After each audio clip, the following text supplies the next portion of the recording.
Donald Ruiz avoided his neighbor Deborah Hartford for 2 years because she looked exactly like his dead wife Elena.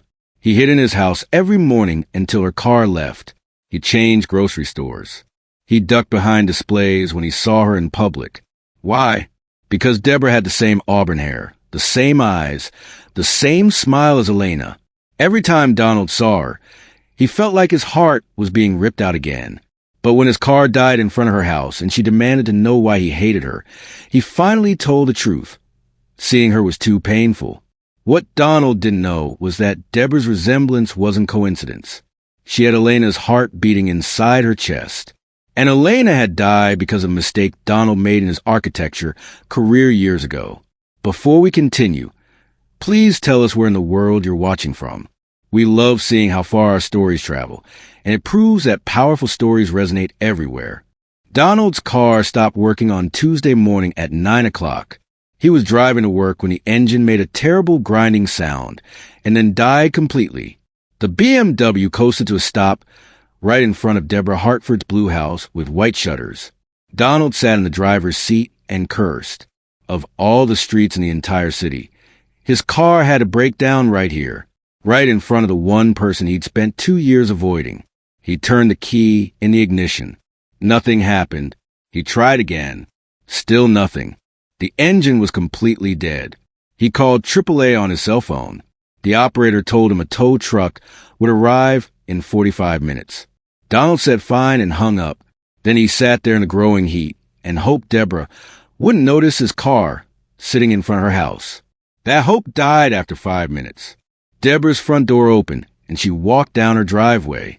She was wearing black work pants and a green blouse. Her auburn hair was pulled back in a ponytail. She had a concerned expression on her face. Donald's chest got tight. His hands gripped the steering wheel hard. He stared straight ahead and pretended he didn't see her. Donald, Deborah knocked on his car window. Are you okay? Is something wrong with your car? He didn't want to talk to her. He wanted her to go away and leave him alone. But she kept knocking on the window. He rolled the window down about halfway. Car broke down. AAA is coming in 45 minutes. You can't sit out here in this heat, Deborah said. It's already 90 degrees, and it's only 9 in the morning. Come inside. I have water and air conditioning. I'm fine. I'll wait here. You don't look fine. You look like you're about to pass out from the heat. I told you I'm fine. Deborah put her hands on her hips. She had the same stubborn look that Elena used to get when she knew Donald was being ridiculous.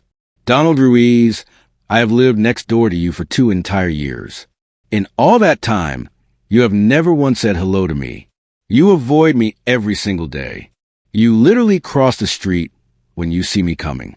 You change your route to avoid walking past my house. And now you would rather sit in a hot car for 45 minutes than accept help from me. So I'm going to ask you directly, why do you hate me so much? What did I ever do to you? The question hit Donald like a physical punch to the stomach. He felt something crack inside his chest. I don't hate you. Then what is it? Why do you treat me like I'm poisonous? Donald was tired.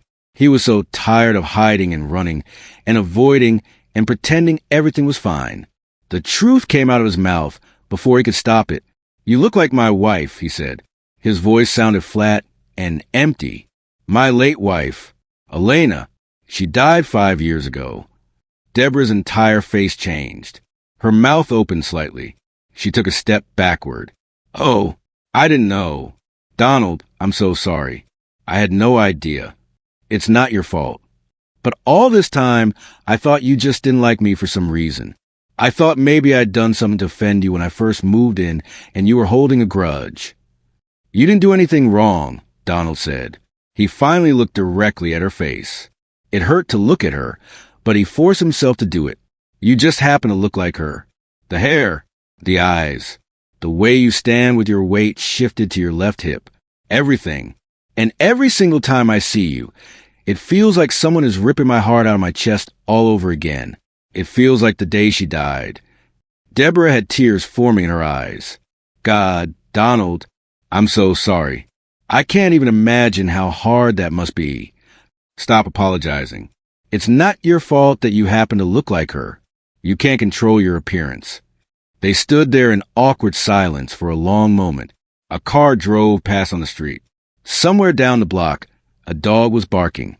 The heat pressed down on everything like a heavy blanket. "Please come inside," Deborah said quietly.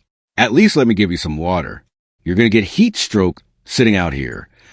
Donald didn't want to go inside her house. He wanted to sit in this car and wait for AAA and never speak to this woman again. But something in her voice made him change his mind. Maybe it was the kindness in her tone. Maybe it was exhaustion. Maybe he was just too tired to keep running from her. He opened the car door and got out. He followed Deborah up her driveway and into her house. The inside of Deborah's house was cool and quiet. She had hardwood floors and cream-colored walls. Her furniture was simple and neat. A brown couch, a wooden coffee table, bookshelves filled with medical textbooks and regular novels. There were no family photographs on the walls, just some landscape paintings and one large painting of the ocean. "Sit down on the couch," Deborah said. Donald sat down. Deborah went into the kitchen and came back carrying 2 tall glasses of water. She handed one to Donald and sat down in the chair across from him. Donald drank half of his water in one long gulp. "Thank you." "You're welcome." Deborah sipped her own water slowly. Then she said, "Can I ask you something?" Donald felt himself tense up. "Okay. When you say I look like your wife, exactly how similar do you mean? Are we talking about the same general hair color? Or is it more than that?" This was the question Donald had been dreading. He didn't want to answer it. He didn't want to explain to the stranger that she was basically a walking ghost of his dead wife. But Deborah had been kind enough to bring him into her air-conditioned house and give him water. She deserved an honest answer. "Everything," Donald said quietly. "Your hair is the exact same shade of auburn with the same honey-colored undertones. Your eyes are the same wide-set shape. Your nose is the same. The way you stand with your weight on your left hip is exactly the same. The way you tuck your hair behind your right ear when you're thinking about something is exactly the same. I even heard you laugh once across the fence last summer, and your laugh sounded exactly like hers." Deborah's hand started shaking slightly. She set her water glass down on the coffee table. That's extremely specific. "I know it is. So every single time you look at me, you see her?" "Yes, every single time." Deborah didn't say anything for a long moment. She just stared at her hands in her lap. Finally, she said, "I don't even know what to say to that." "You don't have to say anything. I'm the one who's been incredibly rude to you for 2 years. You have every right to be angry with me." "I'm not angry. I'm just sad for you." The conversation was getting too heavy and emotional. Donald stood up from the couch. "AAA should be here soon. I should go back outside and wait for them." "You don't have to." "I do." Donald looked at her directly one more time. It still hurt to look at her face, but he forced himself to do it anyway. "Thank you for the water. And thank you for letting me explain why I've been avoiding you. I know I've been a terrible neighbor." Deborah stood up from her chair. "You weren't being terrible. You were protecting yourself from pain." "I'm still protecting myself." "I understand that now." They walked the front door together. Donald stepped outside into the oppressive heat. It felt like walking into an oven after being in the cool air conditioning. His broken-down BMW was still sitting in exactly the same spot on the street. "Donald?" Deborah called from her doorway. He turned around to look at her. "If you ever want to talk about anything about Elena or your grief or just anything at all, I'm right next door. I know I look like her, and that makes things difficult for you. But I'm not her. I'm just your neighbor. And I genuinely want to help you if I can." Donald didn't know what to say to that offer. He just nodded once and walked back to his car. He sat in the driver's seat with all the windows rolled down and waited for the tow truck. His phone kept buzzing with work emails, but he ignored all of them. His mind was too busy replaying the conversation he'd just had with Deborah. The shocked look on her face when he told her she looked like Elena, the tears in her eyes, the way her hand had gone to her chest when he mentioned heart failure. 25 minutes later, the AAA tow truck finally arrived. The The driver was a middle-aged man with a thick gray mustache who talked nonstop about engine problems and transmission issues while he hooked up Donald's BMW to the truck. Donald barely heard any of it. He was still thinking about Deborah, about how she had offered him kindness when he'd given her nothing but avoidance and rudeness for 2 entire years, about how she had said she wasn't Elena, just his neighbor, about how maybe, just maybe, he had been wrong to run away from her all this time. 3 weeks after Donald's car broke down, his carefully controlled life fell apart for the second time. This time the problem was Maya, or more specifically, the stomach flu that swept through her middle school like a plague. Donald got a phone call from the school nurse at 1 o'clock in the afternoon. Maya had vomited twice in the school bathroom and had a fever of 101 degrees. She needed to be picked up from school immediately. The problem was that Donald was currently 2 hours away in Riverside, California. His biggest commercial client was threatening to pull out a major construction project because of serious foundation problems. Donald absolutely had to be there in person to inspect the site and fix the situation. He couldn't leave for at least another 3 hours minimum. He started calling everyone on his emergency contact list. His parents were on a 3-week cruise to Alaska and completely unreachable. Elena's parents lived in Arizona, which was too far away. His younger brother was at work in San Diego and couldn't get time off on such short notice. His secretary had 3 children of her own to deal with and couldn't help. Every single person on his contact list was either unavailable out of town or too far away to reach the school in time. Donald sat in his truck in the Riverside heat and felt panic rising in his chest. His phone rang again. It was the school nurse calling back. "Mr. Ruiz, Maya really needs to go home right now. She's not doing well at all." I know. I'm trying to find someone who can pick her up. I'm 2 hours away dealing with a work emergency. Is there anyone else on your emergency contact list we can call?" Donald's mind went completely blank with panic. And then, against every instinct he had, he thought of Deborah Hartford. She lived right next door to him. She worked from home as a physical therapist, and she had specifically told him 3 weeks ago that she wanted to help if he ever needed anything. But asking Deborah to pick up his sick daughter felt like crossing a line he had sworn to himself he would never cross. "Mr. Ruiz, are you still there?" "Yes. Give me exactly 5 minutes to make a phone call, and I'll call you right back." Donald hung up and stared at his phone. This was absolutely insane. He couldn't possibly ask Deborah Hartford to pick up his sick 13-year-old daughter from school. They had only had one real conversation in their entire lives. One conversation about how painful it was for him to look at her face. What kind of person followed that up by immediately asking for a huge favor? But Maya was sick and getting worse. Donald was 2 hours away, and every single other option had been exhausted. He found Deborah's phone number in the neighborhood directory that he had gotten when he first moved into the house 5 years ago. He had never actually used her number before. He had never had any reason to. Now his hand was shaking as he dialed it. She answered on the second ring. "Hello, Deborah? This is Donald Ruiz, from next door." "Oh, hi, Donald." She sounded genuinely surprised to hear from him. "Is everything okay?" "No, actually, nothing is okay. I need help." The words tumbled out of his mouth in a rush. "Maya is sick at school with the stomach flu. The nurse says she needs to be picked up immediately. But I'm 2 hours away in Riverside dealing with a work crisis. Everyone else I know is either out of town or unavailable. I know this is a huge favor to ask, and you absolutely don't owe me anything after how I've treated you, but—" "I'll get her," Deborah said immediately, cutting him off. "Which school does she go to?" Donald felt a wave of relief wash over him so intense it made him dizzy. "Jefferson Middle School. It's on Oak Street. I know exactly where that is. What do I need to tell the front office?" "Just tell them you're a family friend who's picking her up on my behalf. I'll call the nurse right now and give them official permission to release her to you." "Okay, I'll leave my house in 5 minutes and head straight there." "Deborah, thank you. Really, thank you so much." "It's completely fine, Donald. You take care of your work situation. I'll take care of Maya." She hung up the phone. Donald immediately called the school nurse back and explained the entire situation.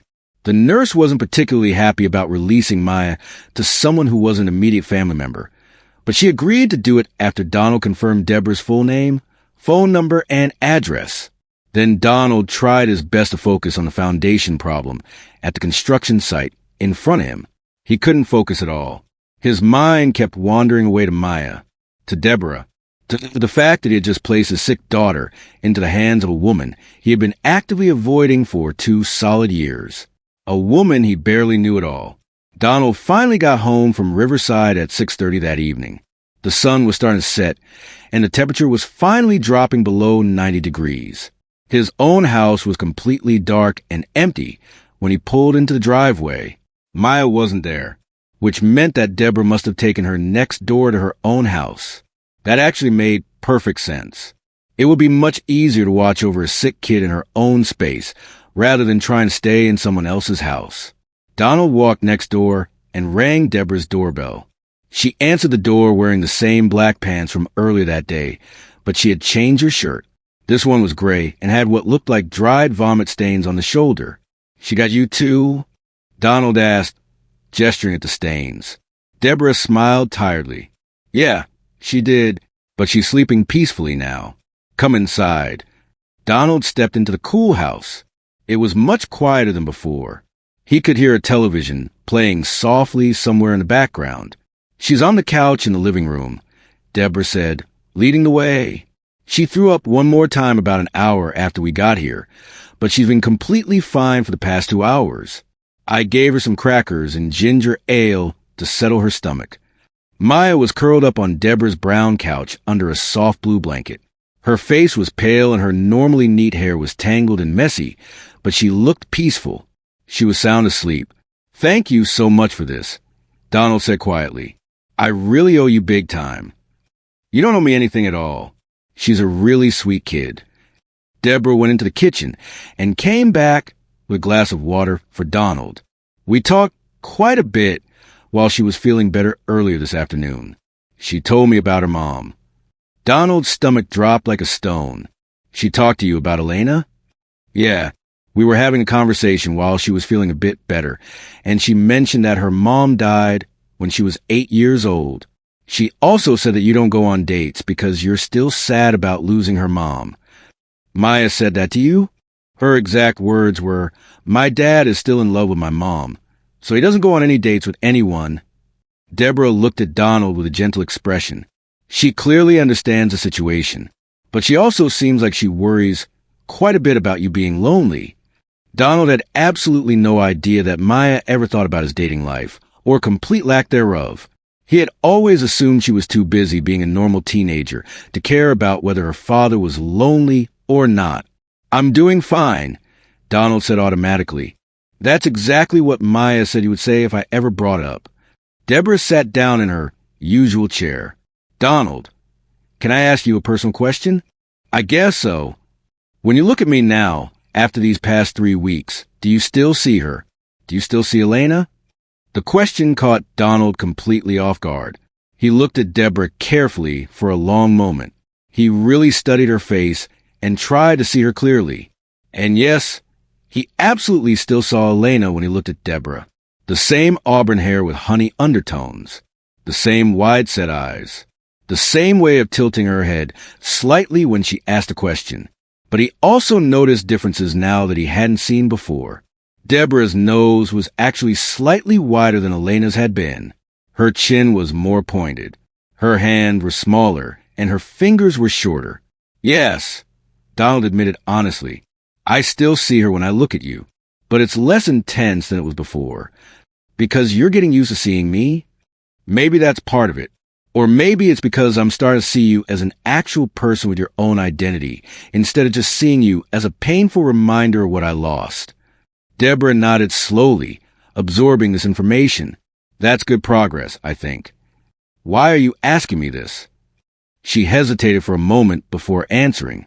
"Because I genuinely want to help you, Donald, with Maya, with your grief, with whatever you might need, but I don't want to make your life harder than it already is. If looking at my face causes you pain, then maybe I should try to keep more distance between us. You just spent 4 hours taking care of my sick daughter," Donald pointed out. That's pretty much the exact opposite of keeping distance. I know that, but I don't want to be a constant source of pain for you every time you see me. You're not a problem, Donald heard himself say. The words came out before he could think about them carefully, but they were true. Deborah wasn't the problem at all. His unprocessed grief was a problem. His complete inability to move forward with his life was the problem. You're actually kind of great, to be completely honest. Deborah smiled at him. It was a small, tired smile, but it was completely genuine. Thank you for saying that. They sat together in comfortable silence for a moment. Maya shifted slightly on the couch and made a small sound in her sleep, but she didn't wake up. I should get her home and into her own bed, Donald said, standing up from his chair. Okay. Deborah stood up as well. Donald, just one more thing before you go. Yeah. If you ever need help again in the future, with Maya or with anything else at all, please just ask me. Don't hesitate. You don't have to do absolutely everything alone all the time. Donald looked at this woman who resembled his dead wife, but wasn't her. This woman who had shown him more genuine kindness in 3 weeks than he had shown her in 2 entire years. Okay, he said simply. I will ask you when I need help. He carefully scooped Maya up from the couch. She mumbled something incomprehensible in her sleep, but didn't fully wake up. Donald carried her across the dark yard to their own house, put her gently into her own bed, and pulled the covers up to her chin. Then he went downstairs to his kitchen and stood there in the dark, thinking about Deborah Hartford, about how she had helped him without any hesitation at all, about how she had asked whether looking at her still caused him pain, about how she had smiled when he said she wasn't a problem. 2 days later, Donald bought a thank you card from the drugstore. It was simple and plain, nothing fancy. Inside he wrote, "Thank you so much for helping with Maya. I really appreciate your kindness. Donald." He put the card in Deborah's mailbox early in the morning before she woke up. The next morning, he found a note from her tucked into his own mailbox. It said, "You're welcome anytime. I mean that, Deborah." Over the next 2 weeks, Donald found himself actually waving to Deborah when he saw her outside. She always waved back with a smile. It felt strange at first, but also good. Like, maybe he was finally starting to heal a little bit. Then everything changed again. Listen, if you're still here, it means you're invested. You want to see what happens next. But here's the reality. Most people watch stories like this and scroll away without subscribing. They enjoy it, then vanish. If this story actually matters to you, if you genuinely care about how it ends, hit that subscribe button. It only takes a second. Otherwise, you'll probably forget this channel exists and miss all the other incredible stories I share. The discovery happened completely by accident. Maya had another stomach episode 2 weeks later. It was much milder than the first time, but Donald was once again stuck at a work site when the school called. This time, he didn't hesitate at all before calling Deborah. She picked Maya up without any questions asked. When Donald got home that evening, he went next door to collect his daughter like before. Maya was asleep on Deborah's couch again. They talked quietly in the kitchen while Maya rested. "I need to use your bathroom," Donald said after drinking his water. "Of course. It's upstairs, first door on the right," Deborah said. Donald went upstairs and found the bathroom easily after washing his hands. He came out into the hallway and noticed that one of the bedroom doors was slightly open. He wasn't trying to snoop or invade Deborah's privacy, but something caught his eye through the gap in the door. It was a large bulletin board covered with papers and photographs. Donald knew he shouldn't look. He knew it was none of his business, but his feet carried him forward anyway, and he gently pushed the door open a little wider. The bulletin board was covered with medical documents, hospital papers, and photographs. In the center was a death certificate. The name on it was partially visible, Elena Marie Ruiz. Donald's heart stopped beating. His vision went blurry around the edges. His hands were shaking as he pushed the door all the way open and stepped fully into the room. It was clearly Deborah's home office. There was a desk with a computer, filing cabinets, and that large bulletin board dominating one wall. The bulletin board was covered with information about Elena. There were newspaper clippings about her death, medical records from the hospital, photographs that Donald recognized from Elena's Facebook page. And in the center of everything was a large medical document with the words, "Organ donation recipient," printed across the top. Deborah Hartford's name was on that document. Donald's brain couldn't process what he was seeing. He read the document once, then twice, then a third time, hoping the words would somehow change. They didn't change. Deborah Hartford had received a heart transplant 5 years ago. The donor was listed as anonymous, but the date of the transplant was exactly 3 days after Elena died. The hospital was the same hospital where Elena had been pronounced dead. Deborah had Elena's heart. That was why she looked like Elena. That was why her mannerisms were identical. That was why her laugh sounded the same. Because Elena's heart was literally beating inside Deborah's chest, pumping Elena's blood through Deborah's body. Donald heard footsteps on the stairs behind him. He turned around slowly. Deborah was standing in the doorway with a stricken expression on her face. "I can explain," she said quietly. "You have her heart." Donald's voice didn't sound like his own voice. It sounded hollow and distant. "You have Elena's heart inside your body." "Yes." "How long have you known?" "Since before I moved here," Deborah admitted. "I found out about 6 months before I bought this house." Donald felt like the floor was tilting underneath him. "You moved next door to me on purpose?" This wasn't a coincidence. No, it wasn't a coincidence. "Why?" The word came out as almost a shout. "Why would you do that?" Deborah's eyes filled with tears. "Because I had to tell you something. Something important about why Elena died. And I couldn't figure out how to do it without getting to know you first." "What are you talking about?" "Elena died from heart failure. There's nothing mysterious about that." "There is, actually." Deborah wiped her eyes with the back of her hand. "Donald, the reason Elena's heart failed in the first place, the reason she died so young, is connected to you, to your work." Donald felt like he'd been punched in the stomach. "What?" "The hospital wing where Elena was initially misdiagnosed, the cardiology wing where they missed all the warning signs of her heart failure for months, that wing was designed by your architectural firm 10 years ago. There were serious structural problems with the ventilation system that caused issues with the diagnostic equipment. The equipment malfunctioned repeatedly, which is why they missed Elena's condition until it was too late." Donald couldn't breathe.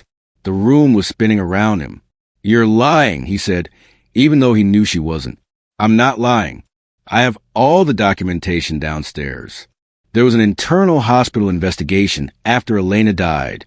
They discovered the ventilation problems in the cardiology wing were causing electrical interference with the cardiac monitors and EKG machines. The equipment was giving false normal readings when patients actually had serious problems. "Why didn't anyone tell me this?" Donald's voice cracked. "Why didn't the hospital contact me?" "Because your firm isn't legally liable. The hospital approved the design. The city inspector signed off on everything. Technically, nobody did anything wrong. It was just a tragic series of mistakes that added up to Elena's death." Deborah's voice was shaking now. "And I almost died in that same wing. I almost died because of the same faulty equipment that missed Elena's diagnosis. That's how I ended up needing her heart in the first place." Donald sat down heavily on the floor. His legs wouldn't hold him up anymore. "So you're saying Elena died because of a building I designed," he said numbly. "Not just you. Your whole firm. Your senior partner made most of the decisions on that project. You were only a junior architect at the time. But yes, indirectly, the building design contributed to Elena's death." Donald had known, in some abstract way, that the hospital had misdiagnosed Elena. He had known they missed the signs of her deteriorating heart function for months, while she got weaker and weaker. But he had never known why. He had assumed it was just human error, bad doctors, missed appointments.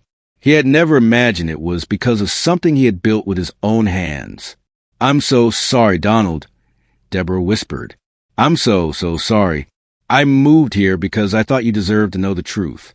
But I couldn't figure out how to tell you. Every time I tried to approach you, you ran away. And then when your car broke down and you finally talked to me, I realized you were already carrying so much pain. I didn't want to add more to it." Donald stood up slowly. He felt like he was moving through water. Everything was slow and heavy and wrong. "I need to leave," he said. "Donald, please. I need to leave right now." He walked past her and went downstairs. He scooped up Maya from the couch. She woke up this time, confused and groggy. "Dad? What's happening?" "We're going home, sweetheart." He carried Maya across the yard to their house and put her to bed. Then he went to his own bedroom and sat on the edge of the bed in the dark. Elena had died because of him, because of a building he had helped design, because of ventilation problems and electrical interference, and a series of small errors that had added up to the biggest tragedy of his life. And Deborah Hartford was carrying Elena's heart. The woman he had been avoiding for 2 years had a piece of Elena living inside her body. Donald didn't sleep at all that night. He just sat in the dark and tried to understand how his life had become this impossibly complicated. Donald avoided Deborah for the next week. He went back to his old routine of hiding in his house until her car left in the mornings. He didn't wave when he saw her. He didn't answer when she knocked on his door.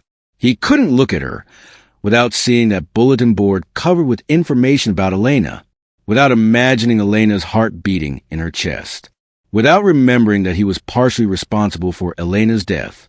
Maya noticed a change immediately. "Why aren't we talking to Deborah anymore?" she asked one morning at breakfast. "We just aren't," Donald said. "That's not an answer, Dad. She helped us twice. She was nice to us. And now you're avoiding her again just like before. It's complicated, Maya.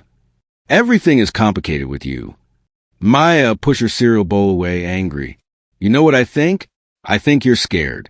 I think you're scared of caring about someone new because you think it means you're betraying Mom." "That's not." "Yes, it is. I love Mom, too. I miss her every single day.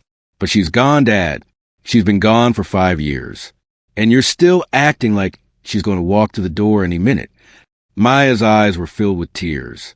"Mom wouldn't want you to be this lonely. She would want you to be happy." She left for school before Donald could respond. Donald sat alone in the kitchen and thought about what Maya had said, about being scared, about betrayal, about Elena wanting him to be happy. He thought about the last conversation he'd had with Elena before she died.